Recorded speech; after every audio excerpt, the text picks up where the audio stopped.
Bonjour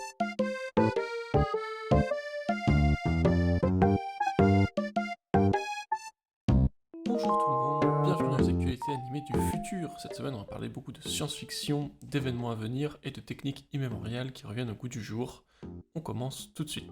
La première nouvelle dont je vais vous parler, c'est le retour d'une technique créée il y a très longtemps par Alexandre Alexeïev et Claire Parker, qui s'appelle l'écran d'épingle et qui en ce moment est en train d'être remis au goût du jour. Alors l'écran d'épingle, c'est une technique très particulière qui se rapproche beaucoup de la gravure, où à travers un écran avec des milliers d'interstices, on met des petites épingles qui, selon la profondeur où elles sont enfoncées, créent un noir ou un gris plus ou moins prononcé, et ça a une texture absolument sublime. Comme vous pouvez l'imaginer, c'est une technique très artisanale et qui du coup dépendait de cet outil appelé l'écran d'épingle pour pouvoir être réalisé, et il y avait jusqu'à peu très peu d'écrans d'épingle dans le monde. On parle là de moins d'une dizaine d'instruments. Mais depuis une dizaine d'années, le travail de plusieurs institutions comme le CNC en France, l'ONF au Canada, et le travail d'artistes et de particuliers est en train de remettre l'écran d'épingle au goût du jour. La personne dont je voulais parler particulièrement cette semaine, c'est Alexandre Noyer, qui est un artisan d'Annecy qui, depuis une dizaine d'années, s'est dédié à créer des nouveaux écrans d'épingle en petit, moyen et grand format. Il en a créé 11 sur ces 9 dernières années et vient récemment de se mettre à son compte pour les créer à plein temps. Et la nouvelle que je voulais partager cette semaine, c'est qu'il vient de finir son dernier écran d'épingle, l'Aubépine, qui est constitué de plus de 308 672 épingles.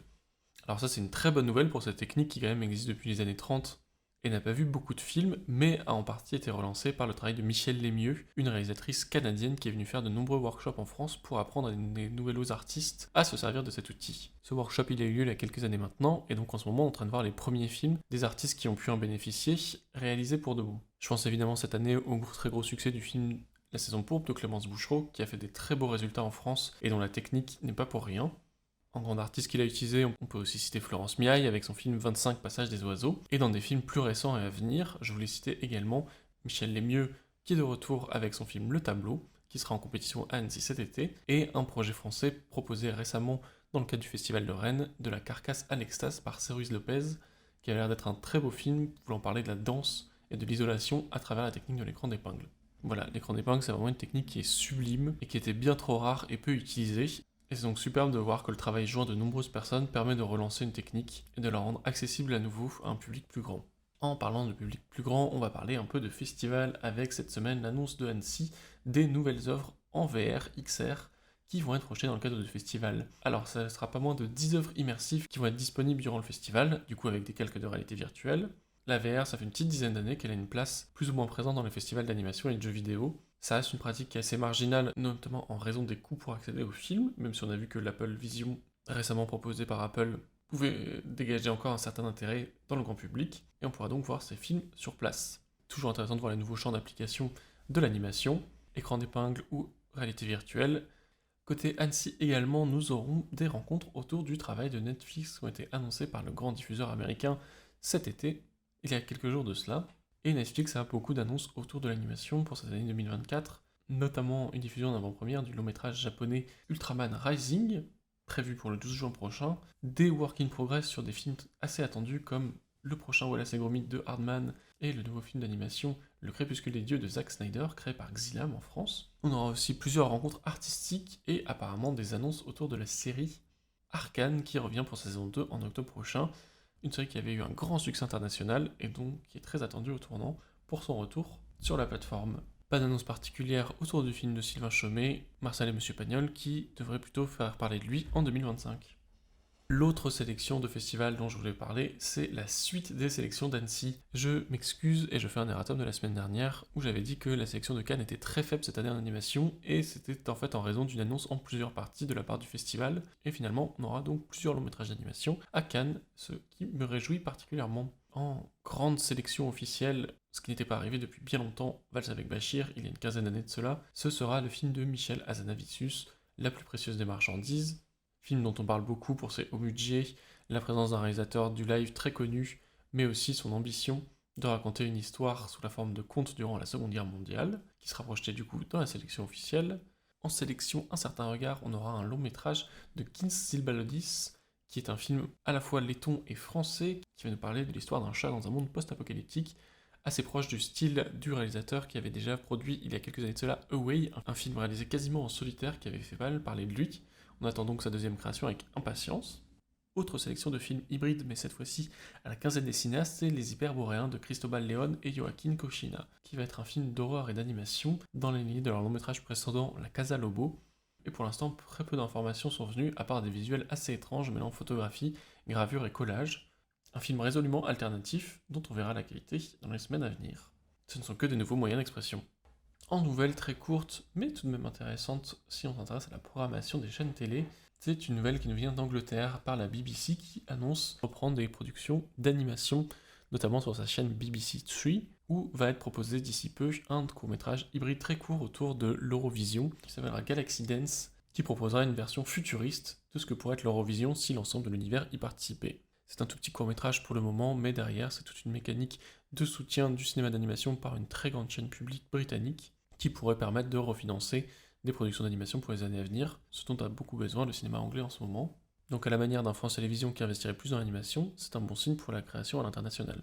En parlant de création à l'international, je vais parler d'une nouvelle très préoccupante qui a été partagée il y a quelques jours de cela par Reuters, à partir du travail d'une association américaine 38 North qui est un service de surveillance du web nord-coréen. Et la découverte est la suivante, des fuites d'informations depuis l'internet nord-coréen et qui ne sont rien de moins que des retakes d'animation. Ce qui est très préoccupant, c'est que ce sont majoritairement des séries américaines, produites notamment par Amazon et HBO Max, qui sont fabriquées de manière illégale en Corée du Nord. Alors cette pratique est interdite par le droit américain, en raison notamment des conditions de travail très problématiques en Corée du Nord, et il semblerait que la raison derrière tout ça, ce soit des délocalisations assez opaques, où des firmes américaines sous-traitent en Chine et des firmes chinoises sous-traitent en Corée du Nord, sans en informer leur employeur.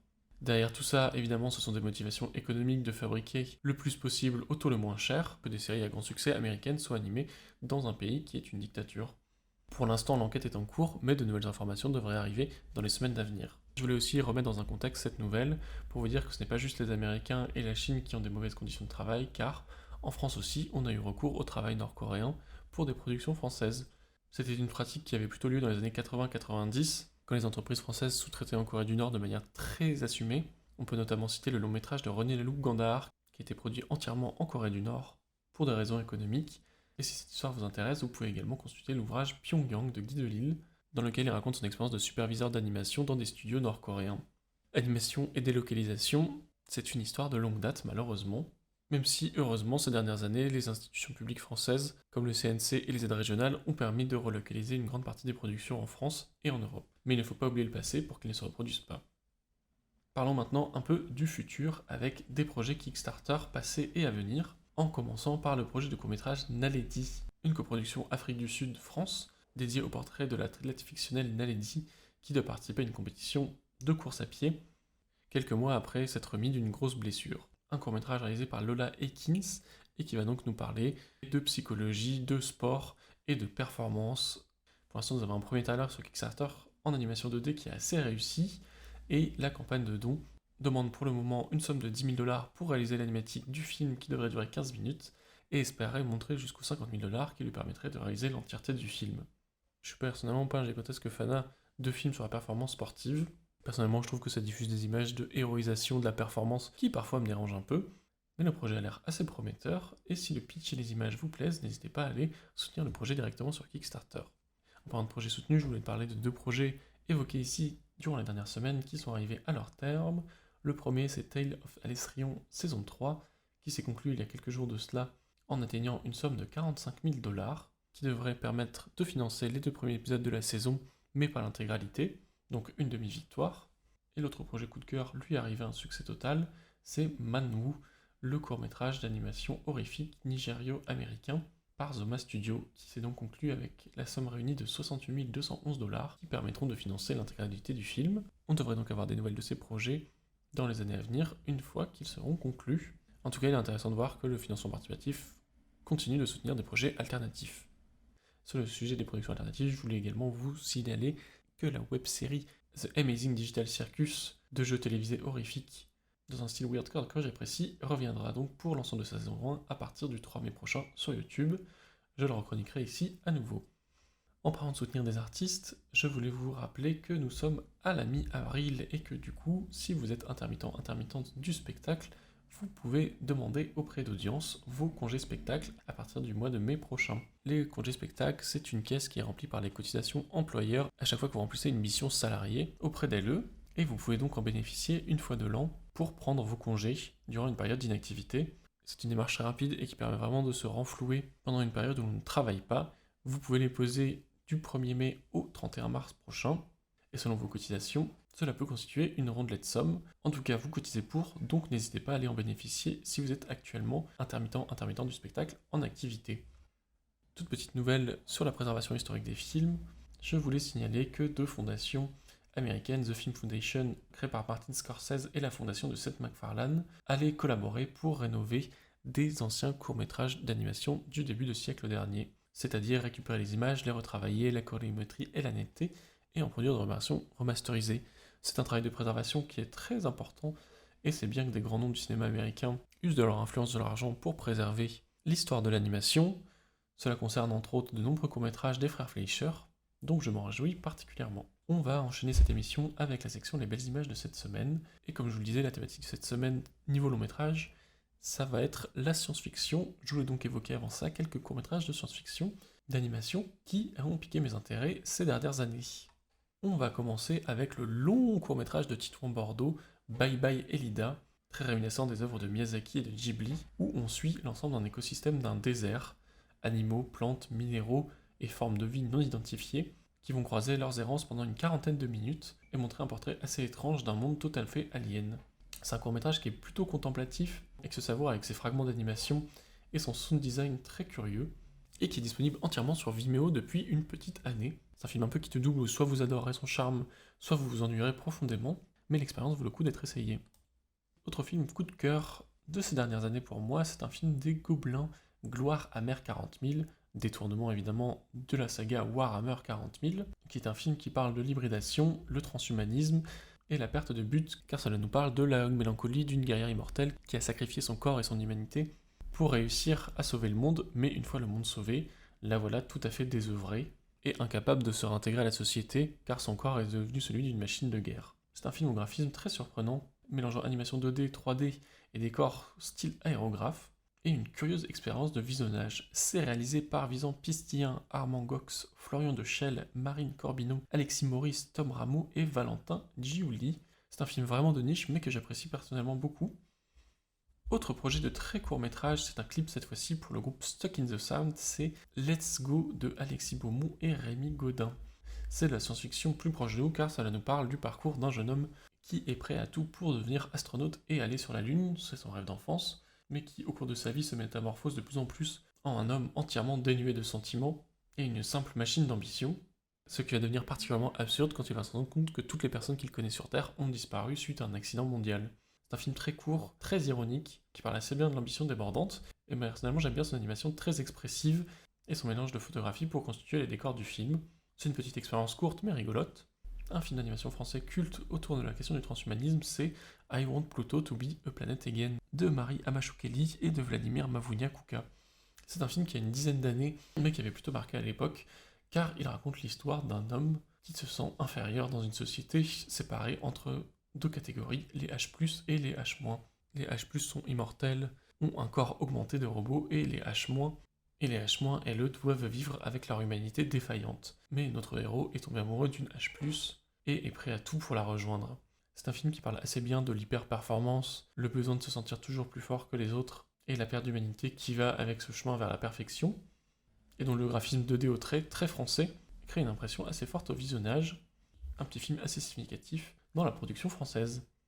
Le tout dernier film absolument coup de cœur dont je veux parler, qui est très cher à mon cœur et très proche du type d'histoire que j'apprécie particulièrement, c'est-à-dire très mélancolique, c'est le film Half Earth de Will Anderson, qui part d'un postulat très simple. Et si les petits gifs qui tournent en boucle sur nos téléphones portables avaient une âme, ne se sentiraient-ils pas complètement désœuvrés et aliénés? C'est un film avec un graphisme très simple, des petites pupettes 2D très colorées et joyeuses, et un doublage entièrement fait en yaourt avec des sous-titres à l'écran. Et je trouve que ça parle très bien d'aliénation du quotidien et du travail, à travers la relation qu'on a aux nouveaux médias et aux nouvelles images. Malgré son sujet assez sérieux, ça réussit à garder un ton léger tout du long et une jolie ode à l'empathie entre les êtres, ce qui fait que depuis la dizaine d'années où il existe, il m'est bien resté en tête. Voilà, c'est tout pour la petite sélection de courts-métrages de science-fiction qui me venaient en tête. Quand j'écrivais cette émission, c'est les petites images curieuses et intéressantes que je voulais vous proposer. J'espère qu'au moins l'une d'elles a piqué votre attention. Si je vous parle de tout ça, c'est puisque cette semaine, on a 3 sorties long métrages bien costauds de science-fiction dans des genres et des techniques assez différentes, représentant plusieurs axes de ce que peut être la science-fiction en animation. Et personnellement, ça me fait très plaisir de voir autant de science-fiction projeté en salle. Le premier, c'est une ressortie d'un film absolument culte de la science-fiction française, Les Maîtres du Temps, par René Laloux, notamment Moebius au dessin. Les Maîtres du Temps, ça nous parle du jeune Piel, un enfant qui doit partir à l'aventure sur une planète étrange peuplée d'êtres mystérieux et essayer de retrouver les mythiques Maîtres du Temps pour sauver sa famille en danger. C'est un pur film de space opéra, vraiment période métal hurlant et magazine pulp, et qui a été un grand tournant dans l'histoire de la science-fiction française, notamment dû à l'équipe de création derrière elle, et qui a beaucoup marqué pour son graphisme, son son, son traitement long et contemplatif de ces paysages extraterrestres et ces thématiques sur la place de l'humanité dans l'univers qui sont explorés au fur et à mesure du film à travers les yeux d'un enfant. Et le film a donc droit à un retour en salle avec une version 4K remasterisée qui permettra de redécouvrir ce film dans la meilleure des qualités possibles. Le cinéma de René Laloux, moi j'y suis très sensible. C'est vrai que maintenant, il présente certaines longueurs qui sont pas très compatibles avec la manière dont on regarde les films, mais ce sont des créations historiques pour l'animation française et mondiale, donc c'est des curiosités à voir. Autre sortie d'une très grande saga d'animation japonaise de science-fiction, c'est Mobile Suit Gundam Seed Freedom. Alors Mobile Suit Gundam, c'est une très longue histoire de science-fiction, de géopolitique et de combat de mecha, des très gros robots japonais qui se battent pour des armées opposées, et qui a eu le droit à de nombreuses saisons, et qui va revenir pour ce week-end seulement, le 27 et 28 avril, sous la forme d'un long métrage de 2 heures, nous racontant des nouvelles batailles dans l'univers Gundam. Alors il va sans dire que si vous n'avez pas une connaissance approfondie de l'univers précédent, le film va être très difficile à suivre, ce qui explique ses sorties très ponctuelles sur le territoire français, où cependant des grands fans de la saga existent. C'est un des grands représentants du genre mecha, dans lequel on peut notamment citer Goldorak, Macross, Gundam et Evangelion, et qui est certainement un genre indémodable et indissociable de l'animation japonaise, notamment grâce à son renouvellement régulier. C'est un film qui va mélanger de la 2D pour les environnements et de la 3D pour les robots, et qui va mélanger les habituelles scènes d'action, de réflexion et de politique que l'on retrouve dans la saga. La troisième et dernière sortie, peut-être la plus curieuse du lot, c'est Skydome 2123 de Tibor Banowski et Sarolta Szabo. C'est un film de dystopie, nous parlant d'une société humaine où la vie est limitée à 50 ans, car la nature a entièrement disparu, et quand vous atteignez les 50 ans, vous devez devenir un arbre qui nourrira les nouveaux membres de l'humanité. Pitch assez déprimant pour un film qui est une exploration mi-philosophique, mi-science-fiction de ce que c'est que l'anéantissement de l'humanité, l'hybridation et l'acceptation de notre limité en tant qu'être humain et qu'espèce. Ça se présente avec un graphisme très particulier mélangeant de la rotoscopie pour les personnages et des environnements 3D assez léchés. Un film qui tient beaucoup sur son world building qui est assez complexe, avec une réflexion assez profonde sur comment fonctionne cet univers et quel est l'impact de cette durée de vie très limitée, et qui explore aussi une relation de couple entre un psychologue aidant les gens à accepter leur mortalité et sa femme qui décide de se transformer en arbre bien avant ses 50 ans, les menant à une quête qui leur fera déconstruire l'histoire de la société dans laquelle ils habitent. C'est un film qui est assez complexe mais pas inintéressant, qui présente les problèmes habituels de ce genre de projet, c'est-à-dire des protagonistes avec peu d'agencité sur leur sort, un rythme assez lent qui se concentre surtout à présenter les inventions et les spécificités de ce monde, du coup qui peut perdre un peu les spectatrices. Et je trouve que c'est quand même un représentant intéressant de ce que peut être la science-fiction en animation actuellement. Donc pour un fan comme moi, c'était une séance assez intéressante. Voilà, cela représente les sorties de cette semaine et les actualités. Beaucoup de science-fiction à mon plus grand plaisir. Et pour le vôtre aussi j'espère. En attendant de se retrouver la semaine prochaine, je vous souhaite de voir des belles choses, de parler des belles choses et de créer des belles choses. À très bientôt!